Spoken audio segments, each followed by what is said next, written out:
Bonjour à tous, merci de nous rejoindre en direct sur Monaco Info pour la conférence de presse mensuelle du gouvernement princier, conférence du mois d'avril en présence du ministre d'État, Michel Roger, et de tous les conseillers de gouvernement. Plusieurs thèmes seront abordés, mais nous parlerons surtout des retraites. La conférence de presse du gouvernement princier va débuter dans quelques instants. Que nous avons déposé hier soir au Conseil national. Bien entendu, lors de l'échange des questions-réponses, nous pourrons aborder d'autres sujets, tous les sujets que vous souhaiterez poser. Ce projet de loi déposé au Conseil national hier soir a pour but de préserver la capacité de financement du régime des retraites à Monaco et surtout de garantir dans le temps le service des prestations. Ces mesures sont nécessaires et urgentes, elles sont aussi justes et équilibrées. Ce sont les deux points que je voudrais en introduction développer devant vous avant que M. Valéry ne vous présente le détail de ce projet de loi. D'abord, ces mesures d'ajustement, de protection sont nécessaires et urgentes pour plusieurs raisons. D'abord, Monaco, comme tous les pays développés, connaît heureusement un fort allongement de la durée de vie. En 1970, les pensions étaient versées en moyenne 7 ans. En 2010, la durée de versement de la pension s'élève à 19 ans. Ces deux chiffres suffisent à comprendre que le système de retraite à Monaco, comme ailleurs, comme dans tous les pays développés, se trouve déséquilibré. Il y a plus de retraités qui vivent plus longtemps et le nombre des actifs, même s'il augmente, est insuffisant à couvrir la dépense des retraites. D'ailleurs, le comité de contrôle de la Caisse autonome des retraites, qui, je vous le rappelle, est composé de 3 délégations, une délégation gouvernementale, une délégation patronale et une délégation de salariés. Ce comité de contrôle a procédé depuis une dizaine d'années à 3 études d'actuaires, toutes montrant que le système est déséquilibré et qu'à l'horizon de 2030, il y aura des réserves épuisées et donc nécessairement alors, si nous ne faisons rien, une réduction d'au moins 1/3 des pensions de retraite. La dernière étude étant récente, datant d'il y a à peu près 1 an. En 2009, parce que le sujet est ancien, ça fait à peu près une dizaine d'années que l'on débat de ce sujet, le comité de contrôle en 2009 avait voté à l'unanimité 3 seuils d'alerte qui, lorsqu'ils auraient été atteints ou lorsqu'ils seraient atteints, devaient déclencher des mesures d'ajustement et de protection. 2 de ces seuils d'alerte ont été franchis aujourd'hui. L'un en octobre 2010 avec un déficit supérieur à 40% du résultat de la gestion du fonds, et un autre en octobre 2011 avec 3 années consécutives de déficit. Donc, si nous ne faisons rien, le système ira à l'épuisement en 2030.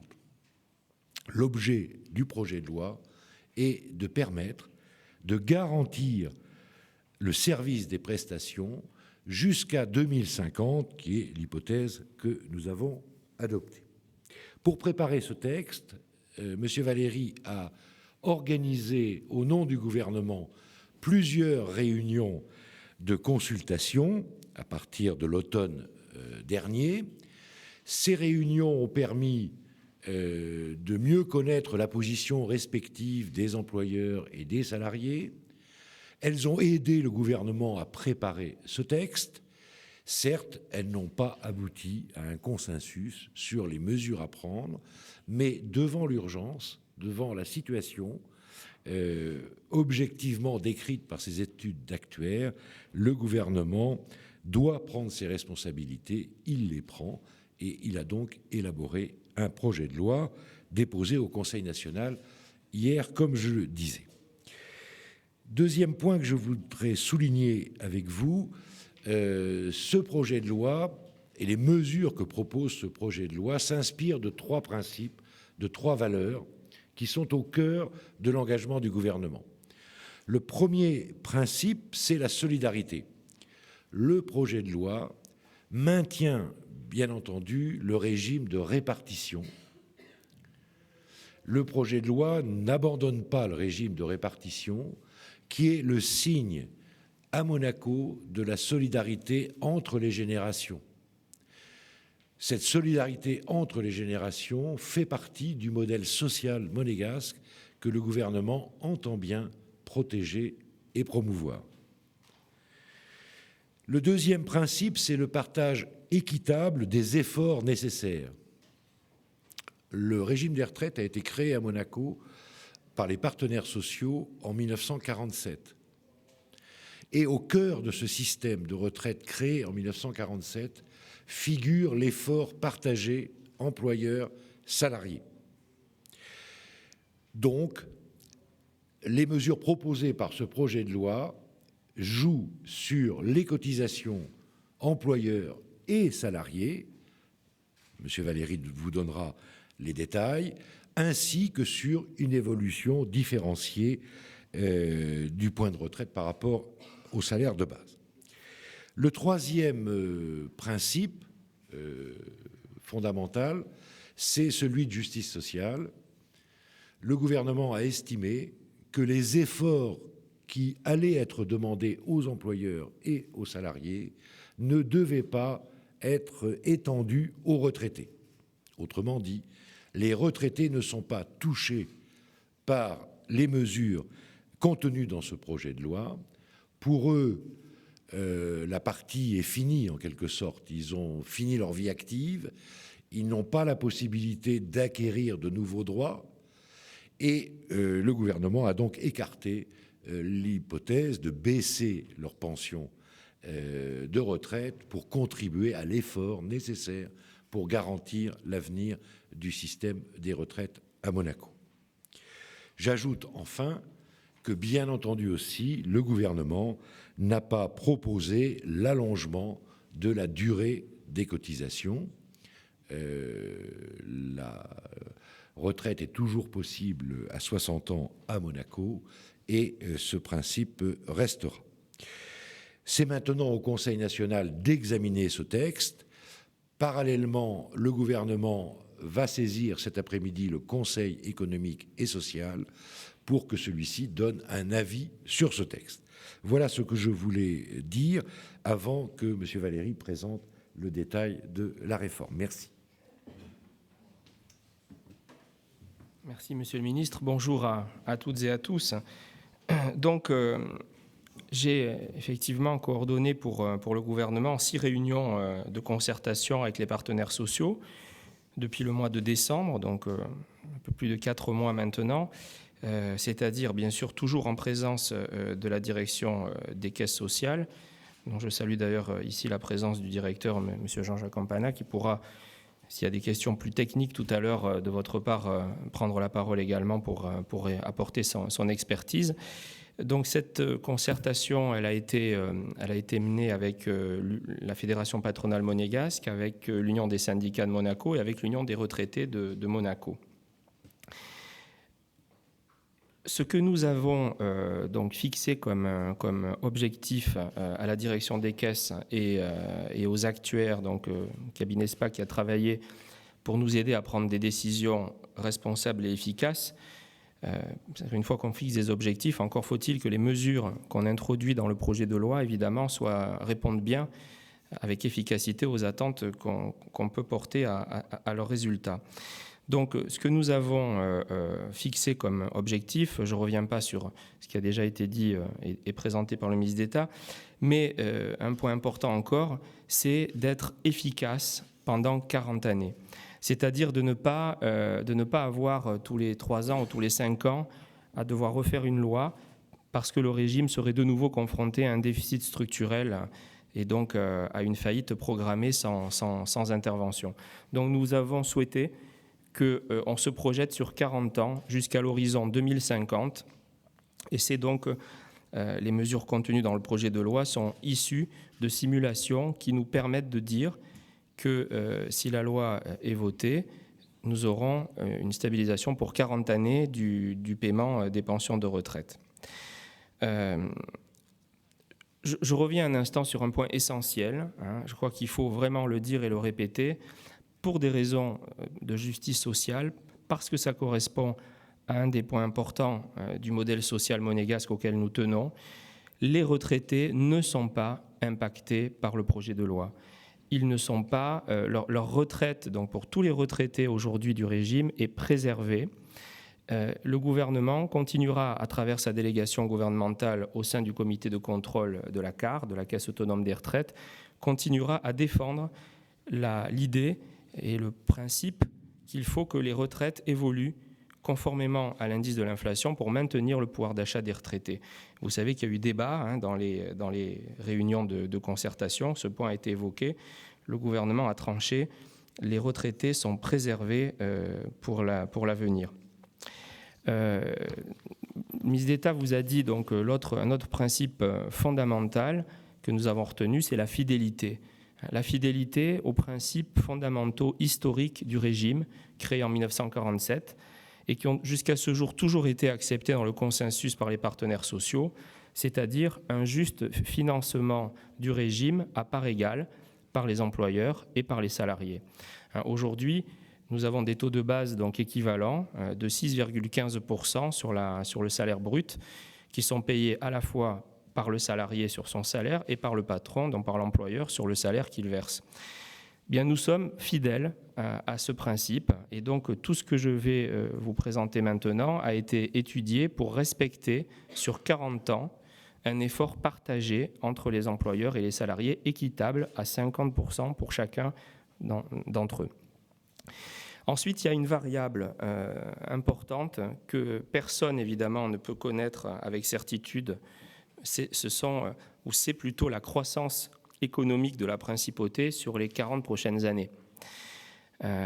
Nous avons donc fait un choix. Les études d'actuaires nous ont donné des simulations avec 3%, 2%, 1% de croissance. Alors de croissance, mais de quoi parle-t-on quand on parle de régime de retraite ? On ne parle pas du PIB, on ne parle pas du chiffre d'affaires, on ne parle pas de la TVA, on parle des recettes du régime. Les recettes du régime, ce sont les salaires taxés et donc cotisés, dont nous encaissons évidemment les sommes cotisées dans le régime de la CAR. Donc nous avons retenu une hypothèse de croissance de ces heures salariées donc, cotisées, qui est une hypothèse raisonnablement optimiste, on peut dire, raisonnablement optimiste. Nous avons constaté sur les 20 dernières années une croissance de ces heures donc, salariées taxées de 2,6% en moyenne, bien sûr, chaque année. Nous avons retenu l'hypothèse de 2,5%, donc légèrement inférieure aux résultats enregistrés ces 20 dernières années, pour les prochaines années, donc pour les prochaines décennies. Alors, c'est ambitieux et certains peuvent nous dire oui, mais le contexte économique international et européen est beaucoup moins favorable. Certes, il faut quand même regarder le résultat de l'année dernière qui a été obtenu dans un environnement difficile. Point besoin d'insister sur ce point. Eh bien, l'année dernière, nous avons atteint environ 3% de croissance de ces heures salariées déclarées. Ça prouve bien que dans ce pays, on est capable, malgré un contexte général difficile, d'obtenir de très bons résultats. Donc nous partons sur cette hypothèse de 2,5. Ça veut dire très concrètement que si dans les prochaines décennies la croissance était supérieure, pourquoi pas, puisqu'elle a été de 3% l'année dernière, nous pourrions évidemment revoir à la baisse l'effort qui est demandé dans le projet de loi. Et si la croissance était inférieure, et notamment très inférieure à 2,5%, évidemment, selon les résultats, d'ici 10, 20, 30 ans, il faudra alors évidemment refaire une autre loi pour sauver le régime de retraite par répartition. Mais nous pensons, et évidemment ce n'est pas seulement une pensée, c'est une action forte du gouvernement, Nous agissons, le gouvernement agit pour évidemment que ce résultat ambitieux mais réaliste soit atteint en développant l'attractivité de la principauté. Le ministre d'État et le conseiller pour les finances et l'économie ont eu suffisamment l'occasion depuis de nombreux mois d'expliquer la politique du gouvernement pour attirer de nouveaux investisseurs, pour accompagner le développement de nos entreprises déjà installées en principauté. Voilà. Alors, évidemment, justement, un des objectifs de notre projet de loi, tout en sauvant le régime, tout en permettant non pas de diminuer de manière drastique d'ici 20 ans les retraites, mais d'assurer le paiement de retraite à leurs niveaux actuels à nos futurs retraités et aux retraités d'aujourd'hui d'ailleurs aussi, nous avons été amenés donc à essayer de limiter l'effort que nous allons demander aux employeurs, parce qu'il est évident que plus on augmente les charges des entreprises et proportionnellement on diminue leur compétitivité sur un marché concurrentiel. Donc l'effort que nous allons demander aux employeurs, il porte sur un seul paramètre, c'est l'augmentation de leur cotisation, donc de la cotisation patronale. Donc je vous disais que le taux de base est fixé actuellement à 6,15% donc sur la masse salariale brute. Nous allons leur demander un effort de 0,8% au début donc, dans les années qui viennent. Et cet effort pourra, dans le projet de loi, être porté jusqu'à plus 1,3% sur leur cotisation en fin de période, quand ce sera nécessaire pour assurer l'équilibre financier du régime. Donc ceci permet à nos entreprises de demeurer compétitives. Pour vous donner un exemple, le régime français aujourd'hui demande plus de 2% de plus aux entreprises en cotisation. Donc, dans les premières années de l'application de la loi, si elle est votée, le taux patronal monégasque sera encore de plus de 1% inférieur au taux français. Vous avez vu aussi que dans cette décision, nous avons introduit une variable. Donc, le taux n'est pas fixe, car on était confronté à un dilemme. Si on fixait un taux figé dans le marbre de la loi, soit on le mettrait trop bas en le fixant aujourd'hui à ce dont on a besoin dans les prochaines années, mais alors on devrait refaire une loi très certainement, les actuaires le prévoient d'ici 5 ou 10 ans, soit on le fixait trop élevé tout de suite, mais alors on demandait un effort qui n'était pas justifié aux entreprises et on alourdissait de manière non nécessaire trop leur cotisation. Ce que je dis est valable aussi d'ailleurs pour les efforts qu'on va demander aux salariés. Donc ceci nous a amené à choisir des taux variables avec des planchers et des plafonds. Et nous ferons confiance de manière pragmatique pour être efficaces donc, au comité de contrôle de la Caisse autonome des retraites, qui est composé des 3 délégations donc, gouvernementales, patronales et salariales, et qui gère évidemment en s'appuyant sur la direction des caisses et tous les salariés des caisses, le régime. Donc c'est ce comité de contrôle qui, selon les besoins, les résultats réels, pourra piloter donc, les augmentations et l'effort qui est demandé. Pour les salariés, nous donnons donc comme base 0,4% d'augmentation de la cotisation salariale. Elle pourra être portée dans la loi jusqu'à 0,7% par le comité de contrôle si les résultats dans les prochaines décennies l'exigeaient. Vous voyez, maintenant que vous connaissez les taux, que dans les 2 cas, ça reste donc un effort modéré, très raisonnable et gradué, donc et jamais plus important que l'absolue nécessité du régime ne l'exigera.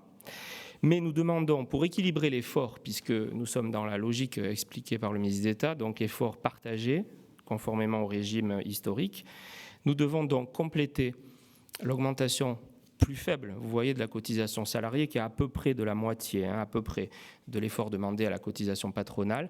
Nous devons le compléter, donc, pour que l'effort soit équilibré, d'un autre paramètre, qui est l'évolution différenciée de la valeur d'acquisition du point de retraite par rapport au salaire de base. Pour être très clair, parce que c'est un point un peu technique et je crois que c'est très important que l'ensemble des salariés puissent comprendre ce que nous allons faire.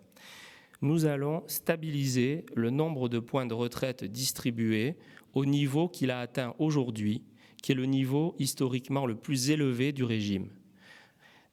Très concrètement, notre régime est en déficit structurel pour les raisons exposées par le ministre d'État en introduction, qui font que, d'ailleurs, tous les régimes des pays développés connaissent le même problème, l'augmentation de la durée de vie, l'augmentation donc de la durée de perception des pensions et la dégradation du ratio nombre de salariés cotisants qui nous amène les recettes par rapport au nombre de retraités qui, évidemment, reçoivent les pensions, qui sont une dépense pour le régime. Donc ça, nous le connaissons aussi à Monaco. Mais nous avons un autre problème dans notre régime actuel, et ça, c'est un problème endogène à ce régime, il est propre au régime monégasque, c'est que, comme le salaire moyen, alors le salaire moyen, c'est toute la masse salariale divisée par le nombre de salariés. On arrive au salaire moyen, qui est d'environ 2 800 € bruts mensuels à Monaco. Comme le salaire moyen évolue, sur les 20 dernières années, on le constate, beaucoup plus vite que le taux d'inflation, et comme on distribue des points sur un salaire de base qui, lui, évolue plutôt par rapport à l'inflation, donc concrètement, on distribue chaque année toujours plus de points. Alors je prends un exemple qui est le plus représentatif, qui est l'exemple du salaire moyen. Prenons un salarié qui effectue sa carrière au salaire moyen, donc pour être précis, c'est 2 818,92 € bruts mensuels aujourd'hui. Eh bien, ce salarié, nous lui donnions, il y a 20 ans, avec ce salaire moyen, chaque année, il obtenait 27 points de retraite pour sa retraite future. Ce même salarié, 20 ans plus tard, aujourd'hui, 2012, il est toujours au salaire moyen, eh bien, il obtient 31 points. Parce que le salaire moyen avance plus vite que l'inflation. Donc, en introduisant cette variable d'ajustement, dont on a constaté un écart de 1,1 point ces 20 dernières années entre cette évolution donc, du salaire moyen et le taux d'inflation. En introduisant ce paramètre, donc cette évolution différenciée désormais, donc on renchérit un petit peu le coût d'achat du point pour les salariés, on garantit que nous-mêmes et nos enfants auront exactement, globalement, les retraites que nous versons aujourd'hui à nos pères. Voilà. Mais on arrête de donner toujours plus de points, parce qu'il faut être clair, ces points, de toute manière, on n'aura pas les moyens de les payer. Donc je crois que c'est pas, ce qui est important, c'est de garantir pour le futur à nos retraités actuels et futurs des retraites stabilisées à l'excellent niveau qu'elles ont aujourd'hui, j'en dirai 2 mots tout à l'heure, plutôt que de distribuer des points virtuels que nous ne serons pas de toute manière en mesure de payer. Et quand je vous dis ça, moi-même, en entrant dans ce dossier dans les derniers mois, j'ai découvert des choses que je n'imaginais pas. Parce qu'on se dit, on a 1 milliard de fonds de réserve, c'est extraordinaire, 1 milliard, c'est énorme. Savez-vous qu'on a déjà distribué en points aux salariés actuels 7 milliards environ de points de retraite futurs. Donc notre fonds de réserve, il couvre à peine 1/7 des droits qui sont déjà acquis par les salariés du régime. Et donc, comme l'a dit le ministre d'État, ne pas agir, c'est totalement irresponsable. Parce que c'est amené dans 20 ans une régression considérable des pensions avec un fonds de réserve totalement épuisé et donc une diminution drastique d'un tiers environ du montant des pensions. Notre projet assurera au contraire ce maintien donc, global des pensions de retraite. Je voudrais aussi vous prendre un exemple, parce que c'est quoi cet effort concrètement Donc, dans les prochaines années, 0,8% pour les patrons, 0,4% d'augmentation de cotisation pour les salariés. Je reviens à mon exemple du salaire moyen. Eh bien, ça veut dire chaque mois, sur un salaire donc, de 2 818 € bruts, 11,28 € de cotisation supplémentaire dans les premières années de l'application de la loi pour le salarié. 11,28 € par mois. Et au pire, à la fin de la période, quand on serait au maximum du plafond, un effort de 19,73 € par mois. Pour l'employeur, c'est un peu plus, ça sera 22,55 € par mois le premier mois donc, de l'application et à la fin de la période au plafond maximum, 36,65 €. On voit bien là que c'est un effort extrêmement modeste qui est demandé à chacun pour assurer l'équilibre du régime. Voilà. Autre exemple, on me dit, mais que vont devenir les salariés les plus modestes ? Parce que donc, vous stoppez l'amélioration des retraites, mais est-ce que ça ne veut pas dire que demain, les retraites seront inférieures à ce qu'elles sont aujourd'hui ? Donc on a pris l'exemple Alors la réponse est non. Globalement, je vous le dis, je crois que c'est important d'insister, nous donnerons des niveaux de retraite globalement équivalents à ce qui sont aujourd'hui plus hauts de niveaux historiques jamais atteints par les retraites à Monaco. Mais donc...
application à N-2, le déficit de l'année 2010 ne nous laisserait plus, pour le Fonds d'action sociale, qu'environ un tiers du montant des pensions à verser.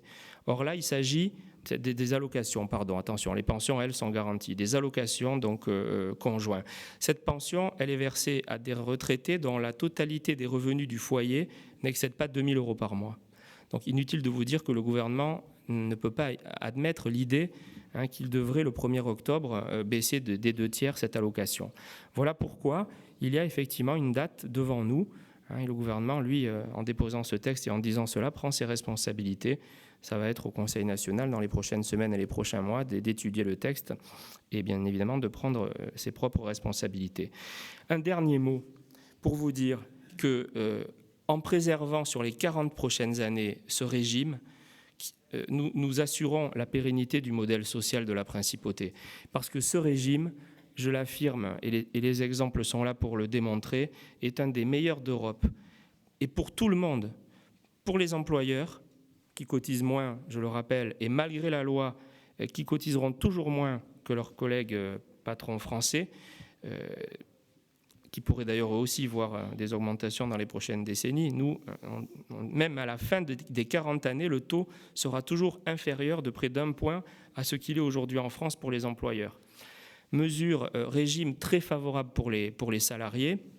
Avec la loi que nous proposons de voter, nous aurons des retraites qui demeureront supérieures de 25 à 75% à carrière équivalente, à salaire brut équivalent à celles versées par le régime de base français. Donc, je crois que... Alors, 25 à 75%, oui, parce que cela dépend du niveau de salaire. hein. Mais autre élément fort pour démontrer cela, la pension moyenne qui est versée à un salarié qui a fait toute sa carrière à Monaco, donc une carrière entière à Monaco. Nous sommes, pour ce régime de base de la CAR, nous sommes à plus de 1 800 € de retraite moyenne mensuelle. Le régime de base français est à peine un peu plus de 1 000 € de moyenne mensuelle.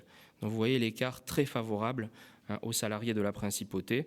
Et puis bien évidemment, ce régime est aussi et d'abord favorable aux retraités de la principauté. Il le restera, puisqu'ils ne sont pas concernés par le projet donc, que nous vous présentons aujourd'hui.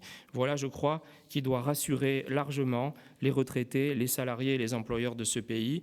Et je dois dire que nous pouvons être fiers, et personnellement je le suis, et le gouvernement peut l'être, de pouvoir dire que nous assurons ainsi pour 40 années un équilibre très favorable, donc on le voit pour tous dans ce pays. Je crois qu'il y a peu d'États en Europe qui peuvent présenter des projets comme cela et dire que pour 40 années, ils assurent un tel niveau de pension à leurs retraités actuels et futurs. Je vous remercie. Merci Stéphane.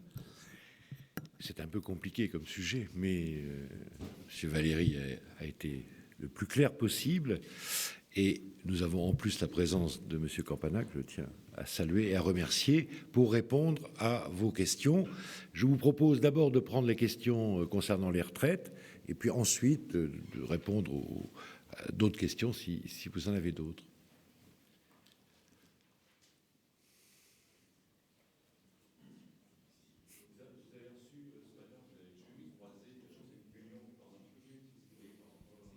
Union des syndicats de Monaco. Est-ce que vous avez senti un écho plutôt favorable, plutôt hostile? Est-ce que vous avez un sentiment là-dessus? Écoutez, la réunion s'est passée de manière tout à fait normale.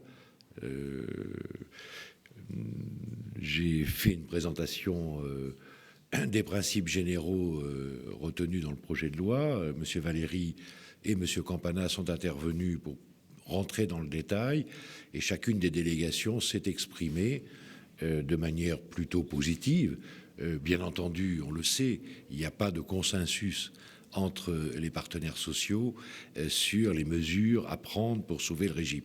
Il n'y a même pas de consensus, il faut le dire, sur l'état, le diagnostic, puisque l'Union des syndicats de Monaco et l'Union des retraités de Monaco considèrent que la situation n'est pas dramatique, que le fonds de réserve devrait être utilisé pour passer cette mauvaise période, en quelque sorte.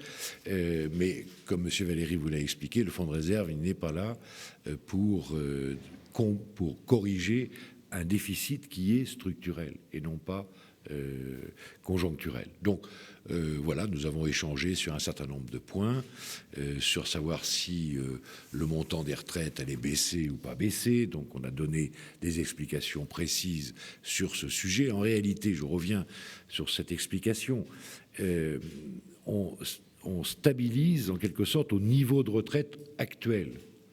Donc ça veut dire que dans les années qui viennent, les futurs retraités ne toucheront globalement pas moins que ce qu'ils auraient touché s'ils étaient partis en retraite aujourd'hui. C'est ça, M. Campana. Et alors, évidemment, l'USM dit, mais ça veut dire que les retraites vont baisser. Non, ça ne veut pas dire que les retraites vont baisser. Ça veut dire qu'elles sont stabilisées. Au lieu de distribuer de la fausse monnaie, en quelque sorte, des assignats, des points de retraite qu'on ne peut pas financer, c'est le système actuel, 7 milliards de droits distribués, 1 milliard de réserves. Au lieu de continuer ce système qui mène à la faillite en 2030, ou du moins à la baisse drastique des pensions, le gouvernement a choisi, pour financer les mesures à prendre, pour sauver le régime, de jouer sur plusieurs manettes. Et une des manettes, c'est de stabiliser le montant des pensions à ce qu'il est aujourd'hui, globalement.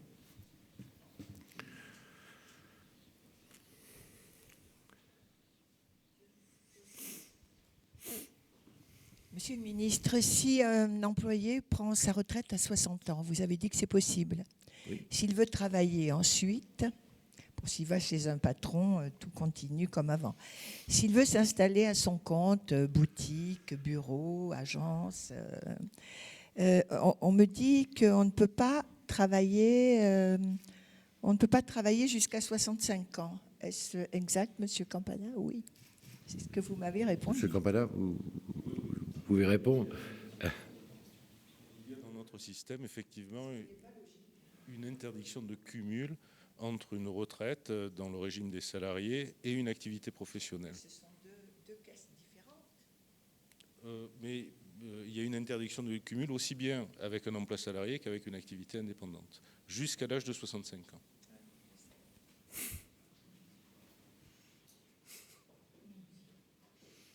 Autre question?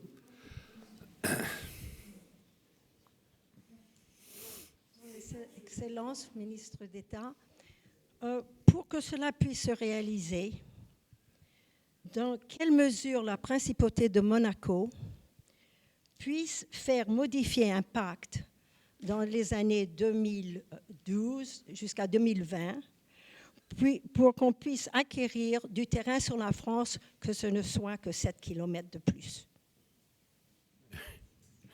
S'il vous plaît.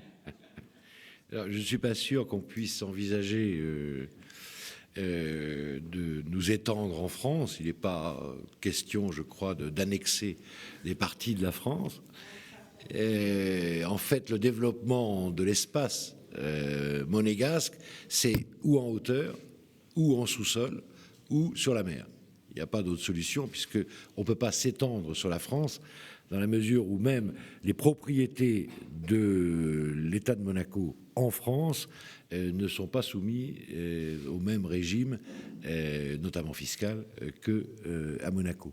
Et donc l'intérêt est assez limité, sauf quelques exceptions particulières, comme par exemple l'entrepôt, le PAL, etc. Bon, mais sans rentrer dans trop de détails. Donc l'extension en superficie, ça suppose de construire en hauteur et de s'étendre sur la mer. C'est pourquoi le gouvernement réfléchit à la possibilité d'une nouvelle extension en mer et que la réponse sera donnée l'année prochaine, le prince souverain ayant donné à son gouvernement l'échéance de 2013 pour qu'on puisse décider sur le sujet.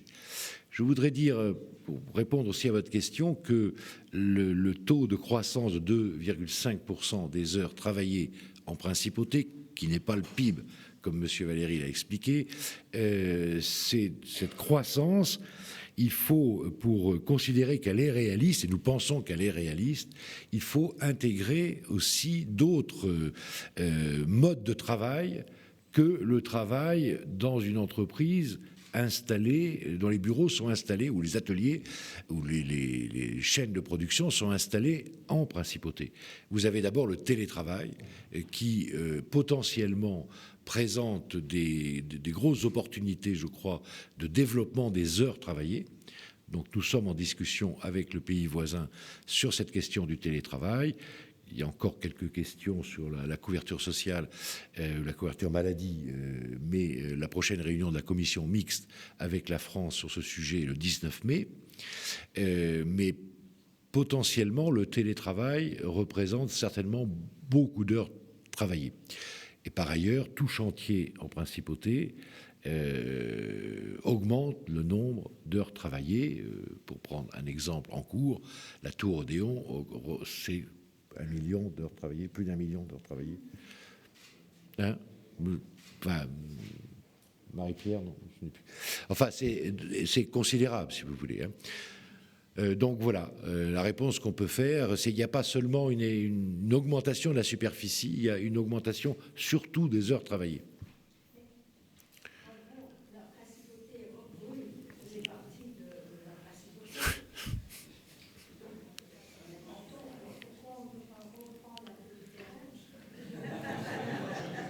Parce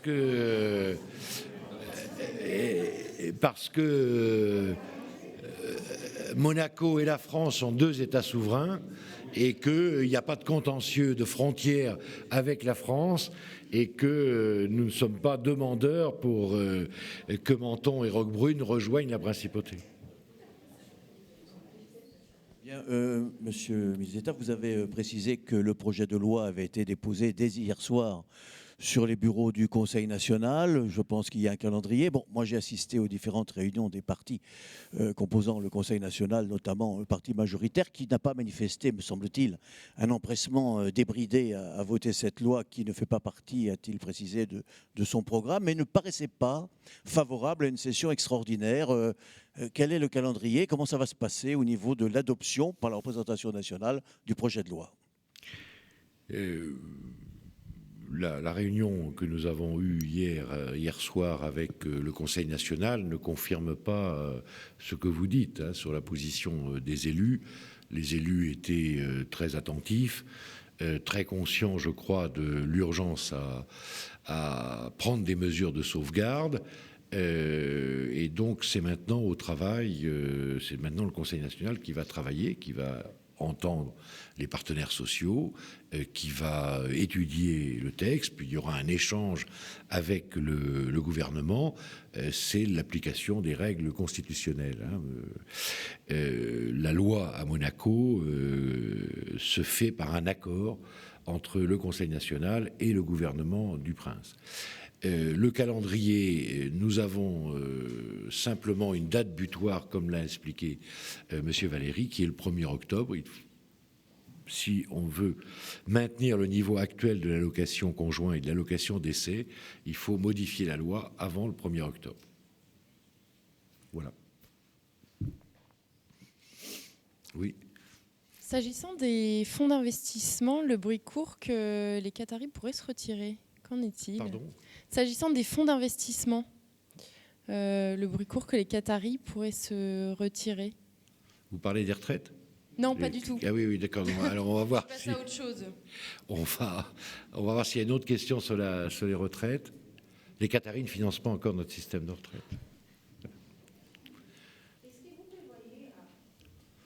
Est-ce que vous prévoyez pour les salariés des outils pour simuler la retraite? Des outils sur Internet, par exemple? Ben, ça existe, je pense, aux caisses. Monsieur Campana, vous pouvez répondre. Oui, vous avez déjà un outil de simulation sur le site Internet des caisses. Vous avez la possibilité d'accéder, il faut vous abonner à votre compte personnel qui va vous donner votre relevé de points, que vous recevez par ailleurs de toute façon, enfin que les salariés de la principauté reçoivent sur support papier chaque année. Et je crois que c'est à partir de 55 ans qu'on donne là carrément une simulation en euros avec une projection des dernières années de carrière. Voilà, mais donc c'est une possibilité. Alors le site, c'est www.caisse-social.ms. Merci.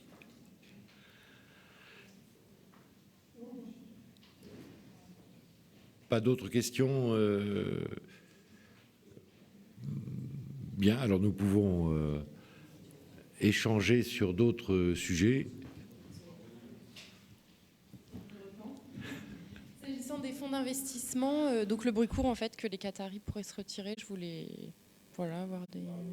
QD, non? Oui, voilà, c'est ça. D'accord. On va peut-être, M. Piccinini va vous répondre sur ce sujet. Ce n'est pas probablement un fonds d'investissement, c'est une société anonyme monégasque qui s'appelle Monaco Qatari ONC, QD abrégé. Effectivement, cette société avait été constituée en, je crois, de mémoire, en août ou septembre 2010. Et 80% des parts appartenant au groupe immobilier Monaco et Qatari Diar, c'est-à-dire qui a une vocation immobilière, mais pas uniquement immobilière, et 20% à une filiale étatique, je crois, il s'agir de la SNF, filiale étatique monégasque. Et il existait aussi un pendant à Malte, dans les mêmes proportions capitalistiques, éventuellement pour accompagner des investissements. La mission de cette société était celle de rechercher, d'évaluer, d'essayer d'acquérir ou de faciliter l'acquisition des groupes d'hôtels, des groupes hôteliers, des resorts à vocation hôtelière, en valorisant en même temps, si possible, un nouveau brand Monaco Monaco qui pouvait être décliné de différentes façons, mais ça c'était le but essentiel, le but statutaire même de la société. Et cette société donc qui je crois a commencé à exister à la fin de l'année ou à la fin de l'été 2010 n'a pas a bien sûr mené un travail assez intense, surtout en 2011, 2010, 2011 et début 2012, pour essayer d'identifier des cibles dans un marché qui quand même est devenu à la fois très concurrentiel, c'est des hôtels de grand prestige et aussi très, très chers malgré les éléments internationaux. Et finalement, aucun projet n'a pu être identifié, on n'a pu se concrétiser à date. Et dans ce contexte, la partie qatari a fait connaître à l'associé minoritaire monégasque qu'il envisageait plutôt l'opportunité de procéder à la liquidation de la société monégasque, de management, et par conséquent, ça va de soi, de la petite société sœur de Malte qui devait éventuellement jouer un rôle plutôt d'investisseur dans ces projets éventuels. Monaco, effectivement, a adhéré à la suggestion du partenaire du Qatar. Et donc la société est aujourd'hui techniquement ou presque en voie de liquidation. Et par contre, Monaco a saisi l'opportunité, le gouvernement monégasque a saisi l'opportunité pour faire savoir à Qatari-Diar que s'il y avait des projets spécifiques et bien identifiés dans lesquels on pouvait éventuellement s'associer sur une forme ou sur l'autre, directement ou indirectement, ça nous intéresserait toujours. Évidemment, c'est quelque chose qui nous intéresse. Mais plutôt peut-être que l'idée peut-être de Qatari, plutôt de faire la boîte et ensuite décider qu'est-ce qu'ils mettent dedans, peut-être passer à un stade où éventuellement, s'il y a un accord de volonté sur ce point-là, on identifie d'abord la cible. Une fois qu'on a identifié la cible, après on décide si on peut jouer ensemble sur ces projets. Ça, c'est un peu l'évolution, effectivement, et donc cette société est destinée, dans sa forme actuelle, au moins à être liquidée. Mais à nouveau, ce n'est pas un fonds d'investissement, c'est une simple société de gestion monégasque. Voilà, c'est uniquement ça. Merci. Merci.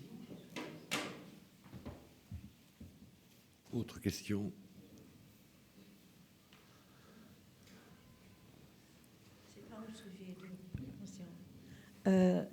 Je crois savoir que SBM ont avancé le projet du Sporting d'hiver. La démolition commencera en 2014. Et je me demande si c'est vrai et qui va donner l'argent pour ce projet. Et je crois qu'il y a, monsieur le maire m'a dit qu'il y avait 2 petites ordonnances à régler. Et je veux savoir si c'est déjà fait ou non. L'ordonnance qui modifie ce quartier est en cours de préparation. Elle sera publiée d'ici quelques semaines, un mois ou 2. Oui. 2 mois. Ensuite, comme on a eu l'occasion de le dire, mais je le redis volontiers, c'est un projet qui est porté par la SBM et qui sera payé évidemment par la SBM. Et je le rappelle que la SBM est une société qui connaît aujourd'hui, c'est vrai, certaines difficultés, mais qui est une société qui n'a pas de dette. C'est une société qui a un très gros patrimoine immobilier.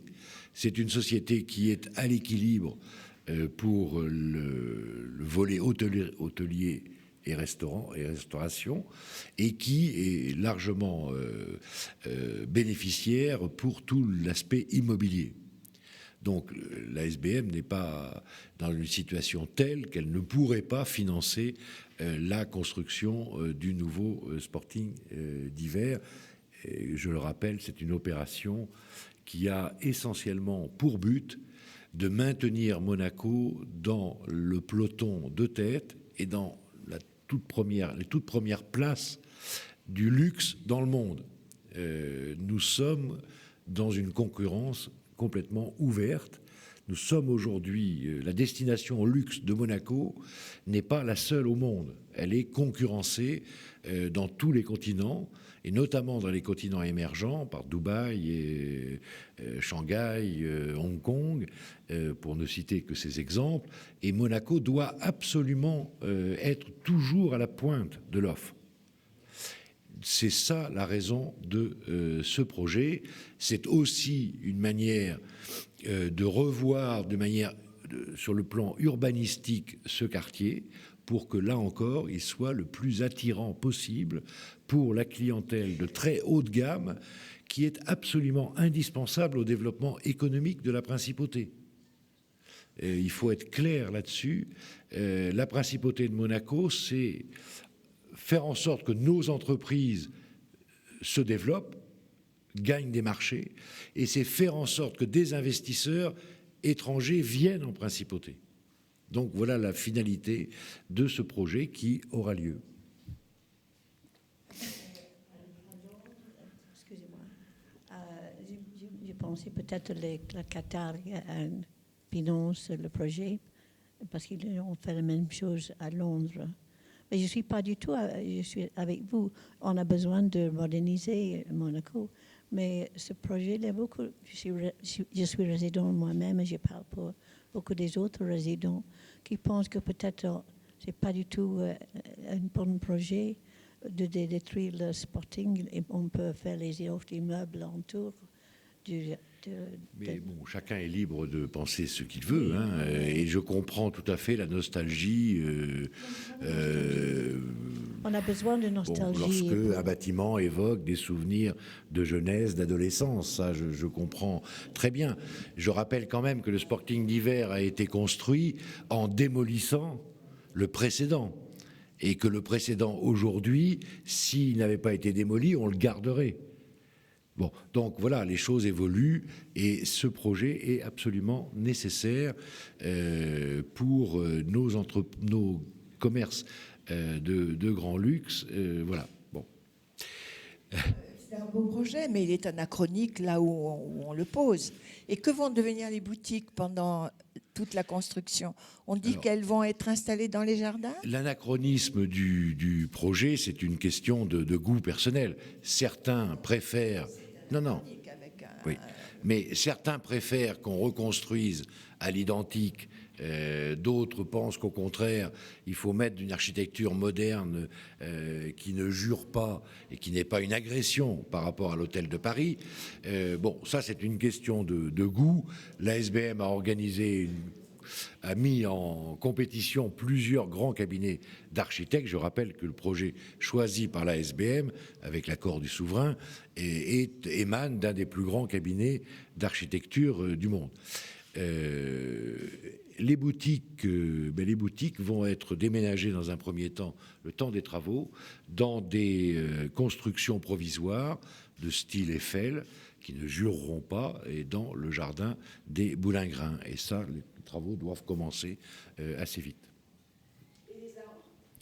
Aucun arbre ne sera détruit, et au contraire même, le magnifique ficus qui est dans le virage là derrière sera tout à fait mis en valeur, puisqu'il sera la porte d'entrée de la rue commerciale qui va traverser le nouvel immeuble et qui sera, je l'espère, et le plus vite possible, la plus belle avenue de luxe du monde. C'est ça l'objectif. Hein. Oui, monsieur Mété. Où en est le projet de la Villa Aïda ? Alors, la Villa Aïda, nous avons consulté l'ensemble des promoteurs de la principauté, et une des réponses faites correspond au cahier des charges. Et donc, le service de Marie-Pierre Gramaglia est en discussion avec ce promoteur pour affiner les choses. Mais donc, le projet n'est pas stoppé. Monsieur le ministre, pour revenir à l'actualité chaude du pays voisin, l'actualité politique, il y a eu, et j'en fus témoin dimanche, une espèce de bug à l'ambassade de France à l'occasion du premier tour de l'élection présidentielle. J'ai un peu écorné l'image, quand même, peut-être de la France d'abord. Quel est votre sentiment là-dessus, peut-être celui du conseiller pour l'intérieur ? Écoutez, cette élection concerne le pays voisin, le pays voisin, et l'organisation relève de la compétence de l'ambassade de France. Et donc, le gouvernement de Monaco n'a pas de commentaire à faire. Simplement, nous, ce que nous avons fait, M. Masseron a surveillé ça directement, c'est faciliter les choses pour l'organisation de ce scrutin dans la voie publique monégasque. Et ensuite, à l'intérieur de l'ambassade, c'est l'ambassade de France, c'est plus Monaco. Et donc, le 6 mai, le gouvernement monégasque fera aussi le maximum en ce qui concerne sa responsabilité, c'est-à-dire l'organisation de l'attente ou de l'entrée dans le bâtiment de l'ambassade de France. Voilà, j'ai pas d'autres commentaires à faire. C'est à la France et à l'ambassade de France de décider. C'est pas au gouvernement monégasque de s'occuper de cette question qui relève strictement et uniquement des autorités françaises. Ce qui relève de Monaco, c'est la voie publique. Et donc la file d'attente, l'accès par la voie publique, oui. Et c'est pour ça que M. Masseron avait pris les dispositions pour que les files soient organisées. Et nous referons, évidemment, en liaison, en concertation avec l'ambassade, la même chose, ou en mieux, si on peut, du côté monégasque, le 6 mai. Mais après, le reste ne relève pas de Monaco.